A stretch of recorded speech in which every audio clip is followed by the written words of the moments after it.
Mercoledì 24 maggio, Santa Maria Ausiliatrice, è il 144esimo giorno, dall'inizio dell'anno ne mancano 221 al termine. Il sole sorge alle 5:31 e tramonta alle 20:44, la luna si leva alle 4:59 e tramonta alle 18:55. Il comune di Arquà invia in dono al comune di Padova una costola di Francesco Petrarca, tolta dalla tomba del poeta in occasione dei lavori di restauro a cura di Carlo Leoni.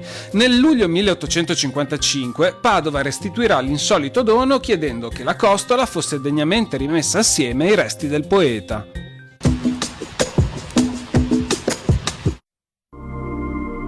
Le previsioni per domani: tempo soleggiato con cielo sereno o poco nuvoloso, salvo modesta attività cumuliforme pomeridiana a ridosso dei rilievi. Precipitazioni assenti, salvo possibili residue precipitazioni nelle prime ore in pianura. Temperature in diminuzione, specie nei valori massimi.